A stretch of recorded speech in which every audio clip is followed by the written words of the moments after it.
Kill the Messenger is a story about Gary Webb, an investigative reporter. He came across a story about the relationship between the CIA and drug dealers who were bringing massive amounts of cocaine into Los Angeles in the 80s. National security and crack cocaine in the same sentence? Does that not sound strange to you? Crack became an epidemic because it was very cheap and highly, highly addictive. And that was sort of the ripple effect of it.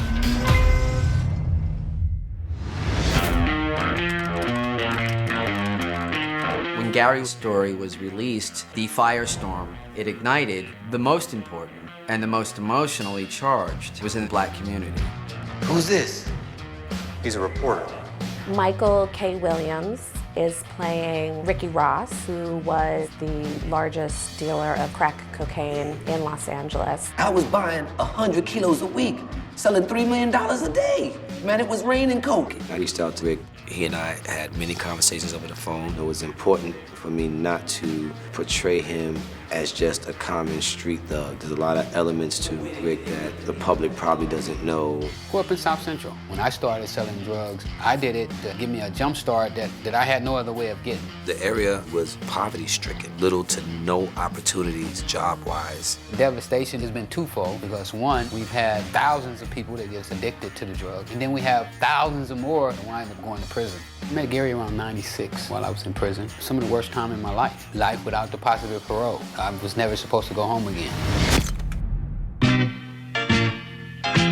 When the story first broke, I was like, how could a guy like me be tied into something so big? It was hard for me to swallow. You know, Gary believed in his story when nobody else did. He shared some light on our government that nobody else had ever done before. When you find somebody that feels so strongly about these issues that they're willing to sacrifice and put their reputation and their lives and everything on the line, you can't do nothing but salute them. Some fancy information you have there. Dangerous. I have a newfound respect for the journalists that risked their life to tell me the truth. We're talking about something that affects a lot of communities and a lot of people around this country. Kill the Messenger is very much about that there are victims, there are people who are left behind. It was very important to end the film with people asking questions and being suspicious. Let's just hope that those questions continue to be asked. This is a true story. Some stories are just too true to tell. Where will you be for the revolution?